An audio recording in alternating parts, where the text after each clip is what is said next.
right. Good morning, everyone. Welcome to today's session. I hope you guys are doing amazing, and I hope you guys had a very beautiful weekend, a very amazing week as well. I hope you're also enjoying the all-time highs on gold, as we've been looking at from last week. Yeah, I don't know about you guys, but me, I quite am enjoying. So, as usual, just about 1-2 minutes as we wait for a few of our peers to join in on today's session, and we can be able to see what the markets do hold for us as well in today's markets. In the meantime, we are going to, of course, we're going to start with our trading calendar as well. A big shout out to Jason, Clevy Jack, for being the first tuners in. Thanks for being in, guys. So in about a second, we shall kick off and see what the markets hold for us and some opportunities. I know the markets have been a little bit crazy this week, which is not bad as well. It's always good to learn how to navigate through the volatilities and the different market moves as well. So as usual, we start off with our trading calendar. And of course, for the CFD and Forex markets is where we are going to start from and just have a look at what is definitely going to be moving the market today. Of course, as you might have seen from our headline today, the Fed rate decision that's upcoming is the main focus for traders, not only in Forex, but in the stock markets. In fact, the global financial markets are all tuning in to see what the Fed has to make as a decision this month, because it's going to be very, very crucial moving forward for the American economy as well. So, okay, now coming down to our calendar, let me just turn this to 3 and we look at what may be moving the market today as well. So there is going to be a revision from the non-farm payrolls. We did see a very, very, very shocking figure of 22,000 jobs added in a single economy. I can actually tell you that that's the least figure we have seen in over 20 years. I think from 2013 or something like that. That should be over 10 years. That's the least figure we have seen in quite a long period of time. And that was 22K. So every after NFP, occasionally they do a revision. Last time we did see 73K. Then I think 4 days later we saw a revision that was only able to push us to 78,000, which was still very bad. But on the bright side of it all, this entirely puts pressure on the Fed to eventually go ahead and start pricing in a rate cut. Now, someone may be wondering, how does the rate cut benefit the non-farm payrolls or the employment sector? So here is how it definitely works, right? When interest rates are lower, that means investors, entrepreneurs can borrow money cheaply. By borrowing means when you're paying back at a low interest rates. That's what every industry wants. They want to be able to go and then borrow that money at cheaper interest rates. And when they borrow that money, what do? They invest in different sectors. And when you invest in these sectors, what happens? You create more production, either of goods or even services, which means you're going to employ more people. So you realize that cutting down the rates stimulates economic growth, which in the long run, later on, increases the labor or the employment sector gets to benefit in it. And that's why a rate cut is very, very crucial to the non-farm payrolls as well. So right now, this month, we are highly anticipating a high rate cut. On the other hand, you're going to realize that Wall Street itself, the fact that the figures were low, didn't stop Wall Street from forecasting the fact that now the Fed has pressure to actually cut rates. So what they are doing, they are buying early into these stocks that they feel have big potential. They feel like when the rates are down, investors are going to pick their money and invest in certain sectors. Now they are buying early in those sectors. We can see Nikkei is up. You can see Nasdaq recovered from that scare sale that came in a few weeks ago and hit a new all-time high. And gold, oh my God, gold is over the bar. It's at 3650 plus. So that's what happens when the investors start anticipating these kinds of moves. So coming on to our analysis sector, from our side, some of the major headlines we can see from this side.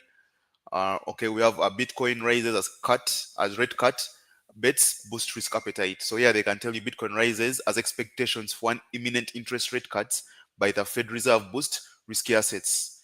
So they tell you Friday's weaker than expected US non-farm payroll reports strengthen market bets that the Fed will resume cutting rates at the September 17th meeting. The rate cuts sent by tech-savvy Nasdaq, which is positive. So one thing you should know is that Bitcoin gets to become a beneficiary. Why?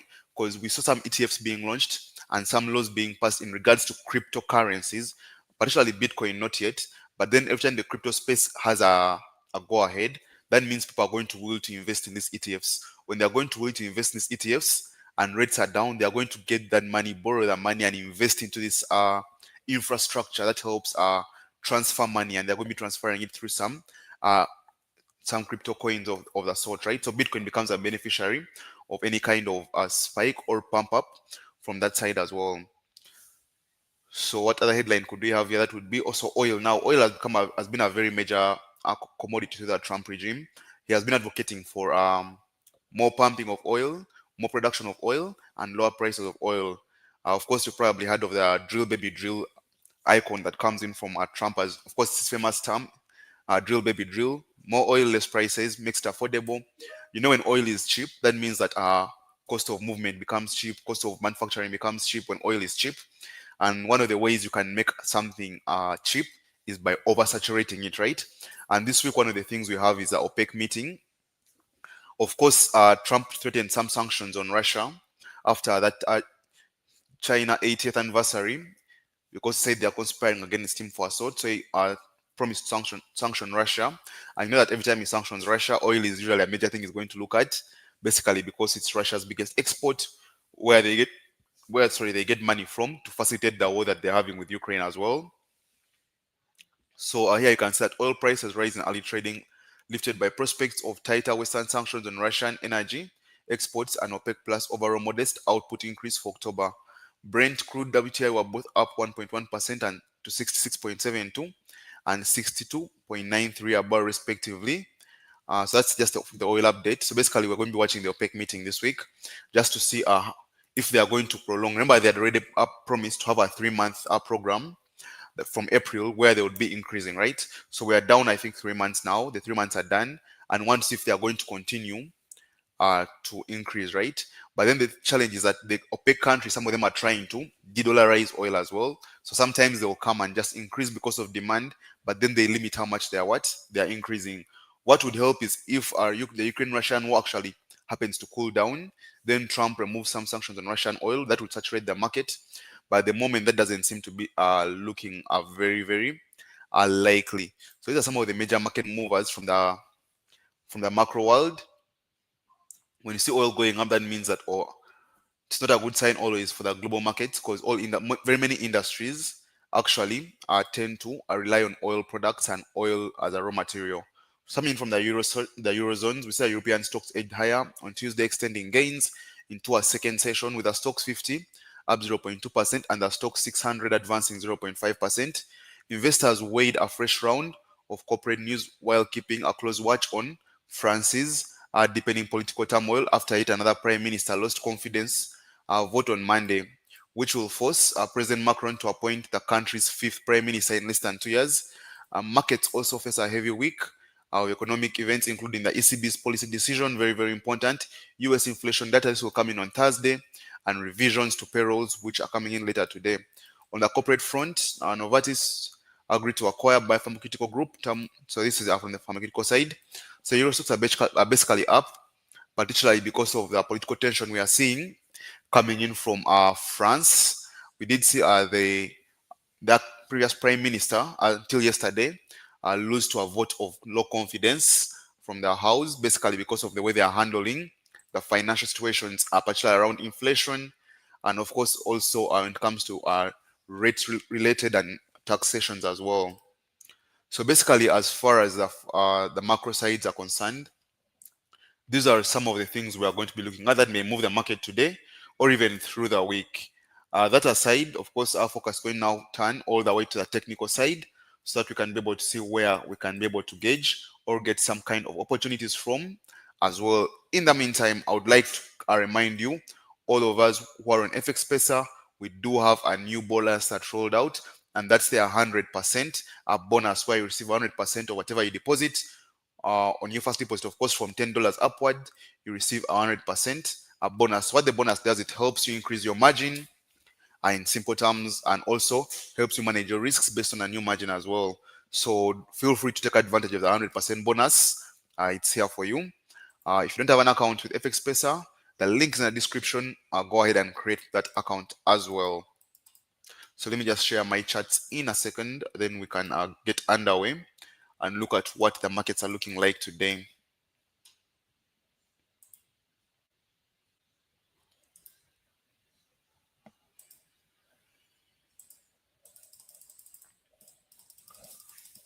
All right, so now we have our DXY first over here, or our dollar index. So we did see that very negative figure coming in that pushed the dollar index lower, but you're going to realize that generally it's all within, still within this daily area here.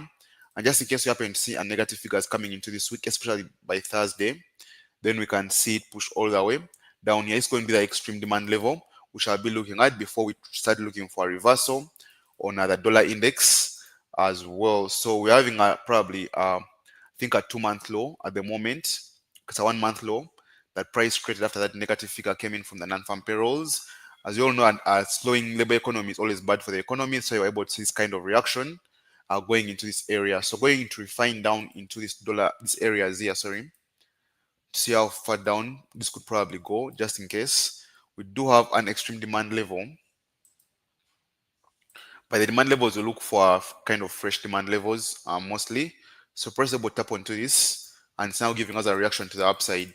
So if you're going to want to look for buying opportunities, you may want to look for them only after you see a candlestick closure here or a structural break coming above this high. If price fails to break above that high, it can definitely try to give you some kind of bearish confirmations that may see you going a bit lower into the day. So usually with the revisions of non-farm payrolls, we tend to see a bit of a better figure. But last time probably it was because Trump uh, didn't agree with the figures as well. Of course, we saw a different figure after the revision, but it wasn't good enough. It was just an increase of about 5,000 jobs that weren't accounted for, which means it was still not that positive for the dollar that time there. So today, if we see a revision and that number of 22,000 happens to shift by a very big margin, then we can start looking for more bullish shifts on the dollar index. Besides that, right now, anticipate that either price closes above, gives us a push higher, and would be targeting definitely an area like all the way up here.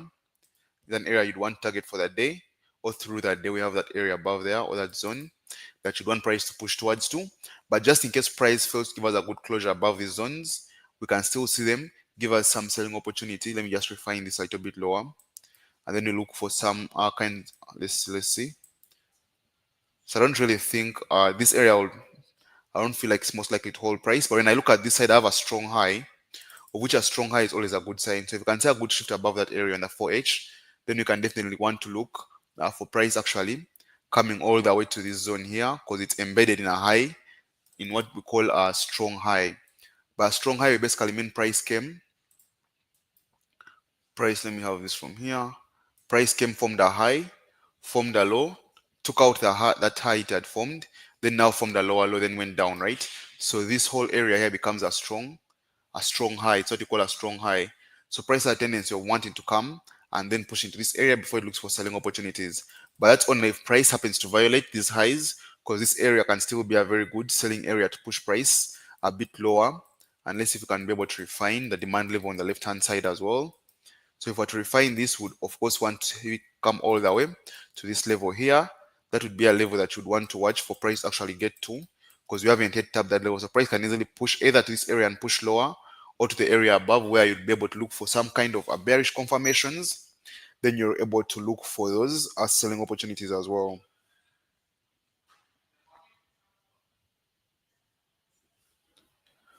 So that's what we want to see. Or that's the outlook that we are seeing on the dollar index. This from a 4-hour time frame. This area here can still be a good selling area to push price lower. Then you still have this area above, but of course, any break above these levels, you can try to factor in some kind of bullish push to the upside. So since many of us we don't trade the dollar index, neither do I, just use it to gauge what would basically look out for on other pairs, right? So we still have our supply zone on Euro USD. Of course, price was a bit tricky last week. It has been in this zone for quite some time, without actually quite closing above it. Gave us some consolidation within the zone. As you can see, many of our markings are actually still in. We have had these markings, I think, for 3 weeks now. Three weeks now. Throughout August, we have had these markings around these charts as well. So you can see that we are still having the same kind of uh, zone still happening to hold price, and this on a daily time frame. So let's look at the 1 hour and see if there can be any reason. So right now the dollar is weakening based on the rate cut hikes. So you wouldn't want to look for selling opportunities, because of course that sentiment basically screams bullishness. I don't know if you get the idea. It screams bullishness. The whole sentiment of price actually over the dollar weakening. So right now, based off that macro perspective, you wouldn't want to rely so much on wanting to look for sales anymore, even if the supply area is still holding price. So one thing we're going to look at are low time frames and look at where can intraday opportunities happen from, right? So we have this whole demand zone where price currently is, sorry. So if we're refining this to a 15, we want to look for the extreme demand level. Now remember, with these levels here, they're usually just areas of interest. You're going to watch for price to get into them, and you definitely want to look for a confirmation after that. So if this is a 15-minute demand level, unless if price was able to tap onto it slightly, where would you look for a confirmation from? You definitely want to look at a 3-minute or a 1-minute for a confirmation. That will always be the whole way of building the mechanical ideology of that particular trading opportunity. So that's something we want to look at for. So right now, price currently on this area here, and in terms of confirmations, it's on a 3-minute time frame. A shift pattern is always the most advisable on my perspective. That means once a closure above this high, then a retracement and a push consequently to the upside from here as well. This, as far as the intraday perspective, would be looking like when you speak of confirmation. That's what a confirmation would look like coming in from my ends particularly. So that's something you'd really want to watch out for. Without that, you want to do not look for buying opportunities, because then price hasn't given you any kind of form of logical confirmation to actually take up those opportunities.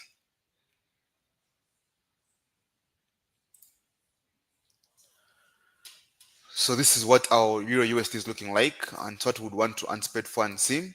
Then now moving away from Euro USD, let's look a bit at the pound, and this is GBP USD. So I can say that we did have a similar outlook for a period of time, but then price kept giving us those shifts to the upside until it actually violated this extreme supply zone from the non-farm payrolls. The figure is that bad, as you can see, and usually the macros or the fundamentals, they do weigh on the markets a lot, especially when it comes to things like labor figures and things like that. So price was able to give us a confirmation for sales based on the level of momentum that price used to come into that zone. But what it did is that retraced back to another demand zone to start pricing in that kind of bullishness or that dollar weakness based on that figure there. So you can see price actually retraced back all the way to this demand level before it now started pushing to the upside. So on this side, we're going to just trade what is actually on the low time frames, because where we're having the much more accessible structures. When I come to a 4H, I can see there's a high up this side that would act as a very good drawn liquidity or a target area. By that perspective, we have this high over here that can always be a very good target for price to go to it. So price will need to look for a very nice demand level in order for it to push all that side. So you can start from here. We have this bearish candle that acts as a retracement, then price later pushes to the upside as well. So a retracement would like to be somewhere in between that demand level there. Then we can now look for an area of interest where you can consequently get some kind of confirmations as well. So now looking at this area here, price has slightly violated it, but then it's still tapping into this demand level that we had earlier on, so that was over here. Price tested it the first time, didn't quite go into it. Second time rejected it, meaning that this is a very strong level as well, and also a type of demand, a type to a demand level, meeting all the criteria we did speak about, I think about a week or two ago, when I was trying to explain how to refine or how to identify high probability demand levels. So you can see that this had a fair value gap, a breakout, nice beautiful bullish engulfing, price pushed back and bought up, pushing back the second time.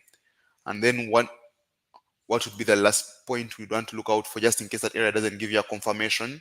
The ideologies take a trade idea as always on a confirmation. We have another type, two over here, imbalance, breakout over here, price pushes. So there's a possibility of price using one of these areas to give you a confirmation. Now, since that was on a 30-minute time frame, we are going to now look for confirmations on a 5-minute time frame. That's how I tend to align. Now, in most cases, we want to do a refinement. Sometimes it's okay. Sometimes price will not come back to your refinement levels, because every time you refine, you're reducing the levels. But now this would be best, because now if I have this 5-minute demand level, that's a qualified type, and price gets back to it, I'm able to look for a 1-minute confirmation, which means I tend to actually reduce the risk I'm exposing this trade to, because I've been able to refine. I've refined based on time frames, so now I have a much more sensible reason to take a trade. So the confirmation wouldn't be any different from that one we saw in Euro USD. You'd want the price come in, then give you a shift pattern. give you a nice shift pattern from where you will take an entry based on probably a retracement or a correction move. So this is what you want to see before you look for those opportunities that push all the way to the upside as well. So it's not something you want to look at, particularly in GBP USD. I think we have a not so different outlook when we look at Euro USD. They are somewhat more similar. So that's as far as the dollar pairs are concerned, the euro, the pound as well. So then we can move a little bit and look at now the main event. Okay, so okay, it's a signal center. Let's shall look at that later on. We can now speak more of about gold, right? So I know many of us have been watching gold, and last week I think when I was here, our target on this gold push was about 3550. I think it was 3570, 3550. Where we wanted to see price go to, but price happened to just violate it and continue pushing to the upside to enter, I think, 1,000 more pips above our target or our anticipated move, right? And we're pretty bullish on gold. The idea I would always tell is don't fight the trend, don't fight the Fed. So if the Fed is going to cut rates and Wall Street is pricing in a weaker dollar, that's what's going to be, because they move the markets, the liquidity providers, they are like the guys there, they control the narrative at the end of the day, right? So right now, because we're in a very bullish market, the most center ideology we have is for this breakout zone up here. That's the area you'd want to watch to look for buying opportunities. If you look for selling opportunities, price will need to first close below this area. Then you can now see price push all the way to to this demand level that's right below here as your target area. But as of now, you do not you have no business looking at the one down here. You first focus on the most recent one, that is this, and then you can refine it and see what confirmations is price offering in order for it to try and continue the upward move or that rally there to the upside. So this was our breakout here. Then we did have a price coming and respecting the first failed flip zone, or this level here that was a resistance become support. But then alternatively, we can easily see price come lower just in case it does into these other zones here. This on a 30-minute time frame. We do have these QM zones where you could easily see price push into. Now that it has failed to create a new high and it's in kind of a retracement, that would be the best possible ideology for you to actually look for buying opportunities. In case that doesn't serve you right, or doesn't happen to play out, we can see there's a confirmation that's in play of being formed as we speak. We have this shift, breakout, and then a retracement and a push to the outside. And how you look for a continuation is if price actually closes above this area here, then you can look for those retracements and then continue pushing that market to the upside. Other than that, the area below here would be our main area of focus and to be the area we would really want to watch out for and see if we can be able to come up with some uh, trading opportunities within those particular zones.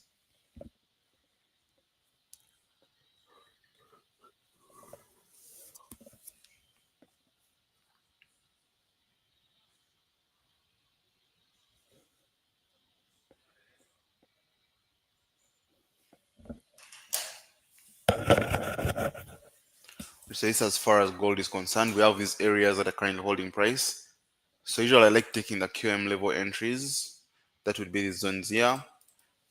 So but alternative price could still just push up, break above, retest, and then continue moving to the upside. That's also something that's very viable or could possibly happen. That at the end of the day, the idea should be reacting to what the market actually has to offer, but not predicting the market, because you will never be able to control it, or even sometimes you have no idea what the people control it are actually doing at the moment. So it's always tougher for you to react after price has given you a direction based on a certain footprint that will always leave behind for it to actually be able to look for those trading opportunities as well. So that's as far as the dollar is concerned. Sorry, gold is concerned. ZAO USD. So another thing that I would like to just cut across, I've been getting a question of people asking, "Oh, isn't gold overbought? Isn't gold over what?" The things that gold in trading, the idea of overbought doesn't really exist. It's there as a narrative, but it can't be overbought. You can just see if you look at your charts over a period of time. If there's one thing that this pair has always done, is that it will always buy over time. That's why it's called a safe haven. Its value or its price increases over time. One, because it's limited in nature, and two, basically because it's a global world, it's a global reserve currency as well. So you realize that it only appreciates from 2022, only appreciates, and it's never been overbought. So you should not really lean on ideas of things like overbought or not. Just wait for the technical charts to show you something. Wait for the fundamentals to give you an idea of what's going on in the market, what's moving in the market, and why the market's reacting a certain particular way. Then take your trades are based on those factors because they are tested. You can test them yourself. You can see how they play out in different market conditions and still be able to apply them on this same charts to get some nice opportunities. So now that's as far as gold is concerned.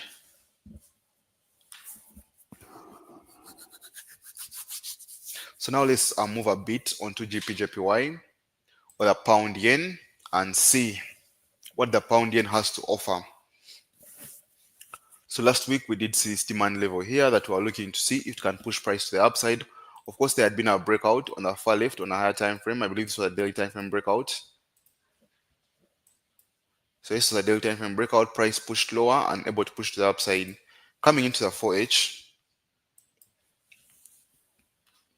we can see some kind of Japanese strength coming in. I wouldn't tell you for sure, but ever since we did see the the prime minister of Japan step down, we have also been seeing some kind of Japanese positivity in the market as well. We have seen some of the indexes that are highly dependent on the Japanese economy, like Nikkei, actually hitting a new all-time highs as well, ever since that move was made yesterday. So for now, what we want to see is that our price has been forming some kind of trend line within these areas here and respecting it for quite a minute. So if we see a break below this area here, we would like to also see consequently another break below this zone here.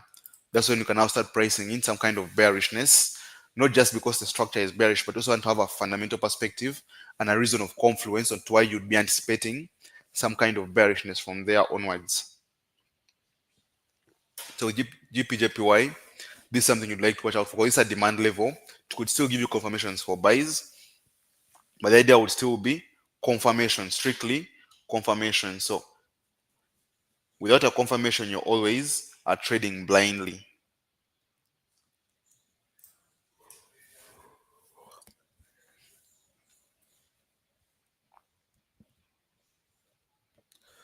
So without confirmation, you never want to take any kind of opportunity because it's always going to hurt you big time. You could see, like, for example, on the GBP USD, we had last week, there was a supply level, but some people want to just trade the supply level. Just want to take a sell, take a buy when price gets there. What if it doesn't confirm? You're going to end up losing your money or even your account in most cases. So you always want to be able to come in with areas of interest and taking some sensible, viable confirmations, or just gather a reason of confluence as to why you'd be able to take any particular trade opportunity at any given zone or price as well. So now this on GBP JPY. So let's have another. Let's look at the JPY again. Let's look, I think, into USD JPY.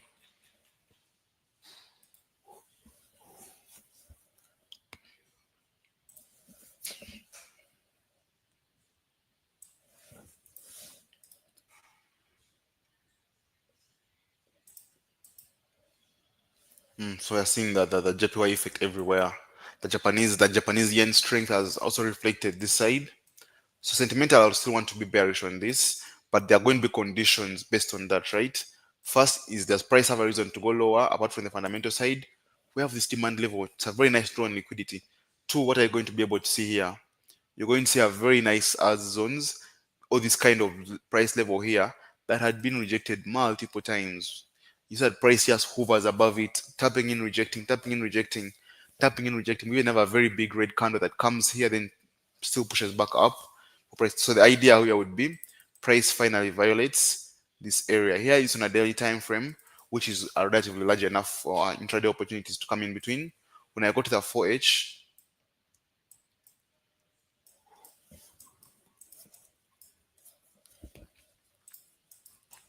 when you come to the 4H, it will be still be the same thing. You want to see the price close below this zone here, and then definitely give you some kind of bearish confirmations to push all this demand level as a target area. Not necessarily a buying area, but a target area, because In case the Japanese yen happens to gather some good strength, then we can see some kind of strength or bearish tendencies on USD JPY and GBP JPY for about a week or two, until price happens to actually continue reverse and go back to the upside. But for now, so shall be looking at price close below this level, violates that level there. So in most cases, I would even take this other area here, because still this gets rejected the first time and the second time. So this level I'd actually want to refine to and see if price gets to close below it and push all the way to the downside as well. That would be something to look out for in the markets as well.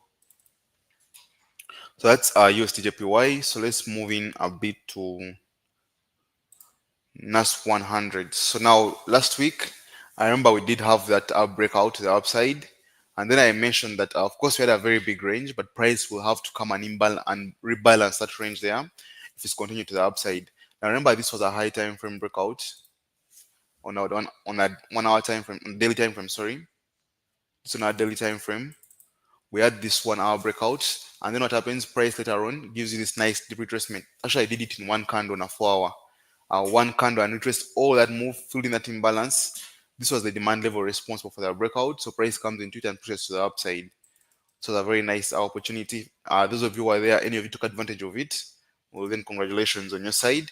If you're able to come up with a trade idea of it as well, congratulations to you. So right now what you're looking at is price is having hard time coming to take out this high. But in order to continue, the bulls would want to see a candlestick closure above that high. Nice retracement, just like we did this side. This was aggressive, but a nice one. And then you can look to continue that push for NAS 100 to the upside. So generally, the fact that the Fed would want to push go in and cut rates this month would still be positive for NAS 100 or Nasdaq. As I told you earlier, right now what investors are doing, they are buying early into some industries that they think will actually have out of investment needed or even taken into them after the Fed eventually cuts rate on the 7th. If the Fed happens to cut rates on the 17th of this very month, that means that Nasdaq will also have to buy if these people are buying more of those stocks. In the meantime, I'd like to remind you that we now have an official bullish banter page where we share our daily market updates, and you can also have a chat section where you can be able to as well share some trading ideas, and you can always be able to discuss them together. So you can always check out for those links on our socials as well. You look for the link in bio and you're able to get a lot of those links as well. But don't forget to watch the latest bullish banter episode. If you're in Kenya, we do have Pizzo FX coming in and giving you his amazing story on how he was able to beat the markets and get to where he is right now. So this is as far as NAS 100 is concerned. So let's look at Bitcoin, and I think we shall look at Bitcoin and what else. And I think on your NZD, then we shall see what the market has to offer. So from last week, we did have a very big demand level here that we had wanted to see price come back into. Unfortunately, price happened not to come back into that particular area, but just continues its move in between and forms a shift and continues to the upside. So what you'd want to see right now is that price had formed this area here. So the area it had formed, retraces back into it. Here it takes out these lows, creates a high, low, higher, low, higher, low, right? So right now what you'd be wanting to see is a good candlestick closure above this area here or above that zone. Nice candlestick closure above that zone. Then a nice retracement. So in case price happens to also take out this other high, that will be a very good sign. If price happens to take out this high as well, that becomes a very positive sign. So that preference would be price taking out those two highs, giving a nice retracement into the zone, and then you can look for those confirmations to take those opportunities to the upside. So this is something you'd really want to watch out for as far as Bitcoin is concerned, going into today's markets as well. So this is on a 4-hour time frame as well.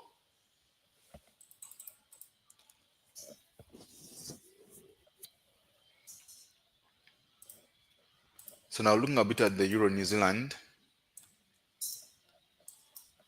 we can see that price has been in some kind of recovery for quite some time.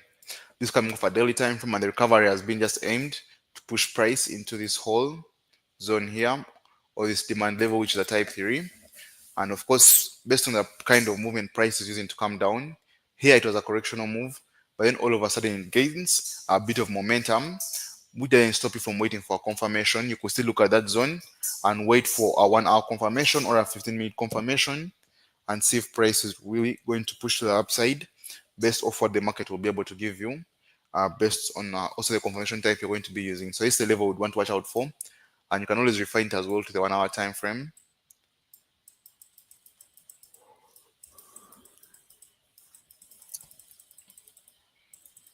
Okay, so where was this?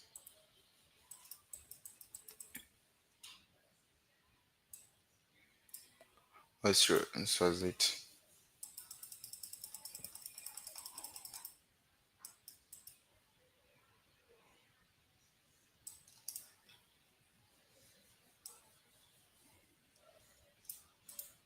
So coming into this zone, you can see the first reaction came off this demand level that price had offered from here. That's where our first reaction actually came from, but didn't have enough liquidity to come and create a high above that. Remember, we always want to see that breakout for confirmation, but here, unfortunately, price didn't quite have enough liquidity to come and close above this area here. Instead, it just sweeps above it and starts pushing lower. So if that happens, you want to look at back at your high time frame and see below this zone. Are there any other reasons why price would want to go lower and then buy? So you're going to realize you actually have two more zones. That one has been used the first time. We'll create a new high. So here I have this zone here that also price can want to go into, and then definitely want to give me some buying opportunities. We have another type 3, sorry, that price can as well decide to use all the way here, but it's always advisable to go one at a time, one area of interest at a time, wait for it, price gets to it, you look for that confirmation and see if you can be able to take up those trading opportunities as well. So in the meantime, also I would like to remind you guys, if you have any questions you'd like to see us get into, feel free to drop them in the comment section below and I can answer them in about 2-3 minutes, about 3 questions, and then we can see how they can go. So also this as far as Euro NZ is concerned. So let's look at silver. I think silver is another pair that we did look at last week. Where is XAG USD? So silver, I think last week I mentioned and say that silver is an industrial commodity, right? It's an industrial commodity. Silver is an industrial commodity, which means that as long as the industrial sectors are developing, silver will always be on demand as well, right? Silver will be on demand, and as well, it won't act as a safe haven, but it's an alternative investment for investors as well. So last week we did see that breakout, a push into a nice demand level, and then price was able to go ahead and still form new highs. These are all new all-time highs, even this side. So right now, what we are seeing, price gave us a breakout of these areas here, and then there was a demand level responsible for that particular breakout. Now, this demand level happens to still be holding price to the upside, but in case we see it being violated, then we can expect price to come all the way to this extreme demand level as well. This will be the area you'd want to see price push down all the way, just in case this support level is actually violated. And just in case it happens to hold price, you'd want to look for that confirmation ideology coming in from these highs being taken out, a breakout of that high, retest push to the upside. Then you continue seeing if you can keep creating new highs as far as silver is concerned. So yeah, that's basically as far as silver is concerned as well, and how we can always be able to look at. So as we're getting up your questions in a bit, we're talking about 2-3 questions. In the meantime, I would like to just take you guys back again to the signal center. For the guys who don't know how to use this yet, we do have this signal center that gives you some kind of signals. We have those that are both AI and human generated. And how I usually advise you to use these, for those of you who are having difficulties with getting trade opportunities, you can always see that every order here, usually they're given as limit orders. Even the trades that are active, you'll find here live. That means this signal was given out. I don't know when it was given out, but you can see details on when it was given out. It was published today at 8:49 actually, and it's already active. So you can see what happened with this. So if any of you was on a signal set that morning, there was a nice opportunity. But usually, how we advise you use them after, let's look for one that hasn't played out yet. Then we can be able to monitor it from there. Let's say Euro JPY. and you're looking for an opportunity on this, so you'll be able to come and see here you have a buy limit. So with a buy limit, you want to see when price comes to this level, you first do analysis and see. We have a breakout, they're anticipating our retest and a push to the upside, right? Then you're able to redo your analysis and align it together. If it doesn't make sense to you, you're able to let that analysis go. You'll be given confidence levels, entry points, target points, and all that. So you can do analysis on a pair, then come and just compare what you're given here. Of course, there will be side notes alongside the analysis as well and a chart. There will be these side notes that you can also be able to read through to see if they make sense based on your strategy as well. So this is something you can always look out for. Able to access, not access it, you have to be able to have an FX Pesa or equity account. Then you go on your left hand side to the analysis section. You go to the analysis section and look for Signal Center, and you can actually be able to install it on your MT5 respectively. So in the meantime, I think I'm going to take your questions, then we can call it a day and see what are kind of opportunities, and we see how the week goes in simple terms. So questions, I'll just go through them in a bit. Okay, morning, CAD JPY. Let's look at CAD JPY. So right now, my sentiment on JPY pair is going to be bearish. I think earlier on I just mentioned why I'm having a whole bearish sentiment.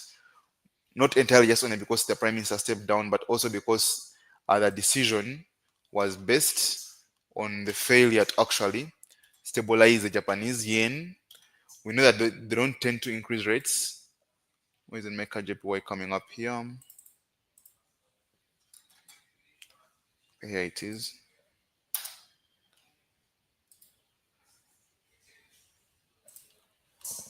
Okay, so let's get CAD JPY here.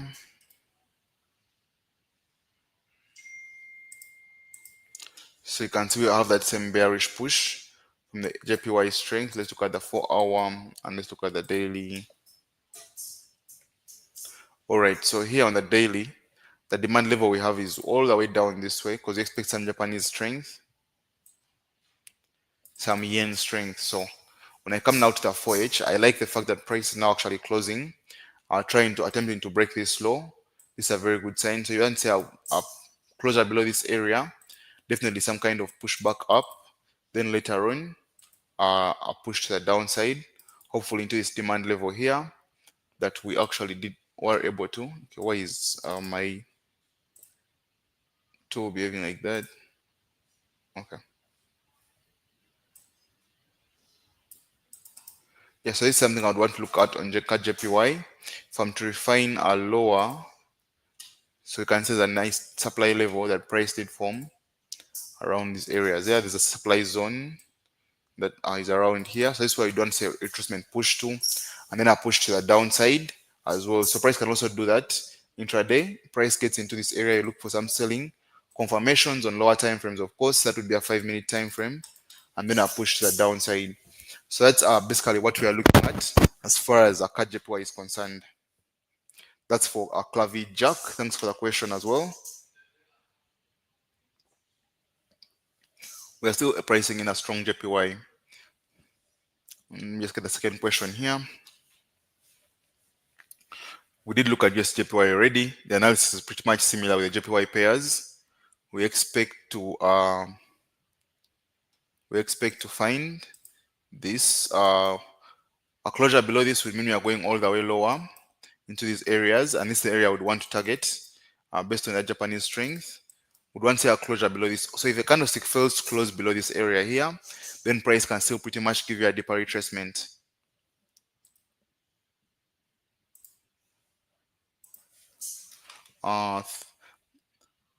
Thabiti Mushini, your email please. Let's see.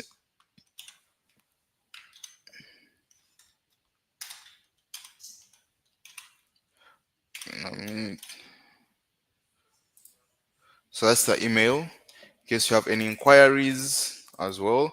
But just in case of anything, we do have a variety of classes that you can sign up for, where you can get to answer all your questions as well. We do have a Zoom classes that we host with my colleagues as well. We do have a beginner class in the evening, 8 p.m., and then the morning session for the advanced traders. All right, then I think I'll take one more question, and then we can see how the day goes. what is a short-term effect and a long-term effect of the dollar if the Fed lowers rates. So we shall see some kind of dollar weakness because of course the dollar will be cheap, but then they will balance it up. So the short-term effect will be a weak dollar. The short-term effect will be a weak dollar, but then the long-term effect will be a strong dollar, of course. But usually it takes like about a whole quarter. So that will be the short-term effect. We shall see kind of a weakening dollar. The same way you're seeing it this week. Because right now, I think the percentages that we're pricing in for it's about 98%. It was 96% last week. Now it's about 98% probability. So pretty much how the market is reacting now is because of the fact that 98% of Wall Street believes the rates will be cut. What would change is if the Fed doesn't do a 25 basis point. If it does an over aggressive like 50% basis points, then the dollar will be abnormally weak or extremely weak. If it does anything more than that, or something that they're not betting on, they're betting on 25 basis points, they feel like it's much more sensible. So that's for Ridge Wambui. So that having been said, thank you guys for tuning in today. Don't forget we do have the Karibu bonus has been upgraded. You now have a 100% bonus on your first deposit starting from $10. So feel free to navigate that. If you don't have your account with FX Pesa or Equity, check the links in the description and create your account now and receive that 100% bonus. So until next time, thank you guys for tuning in.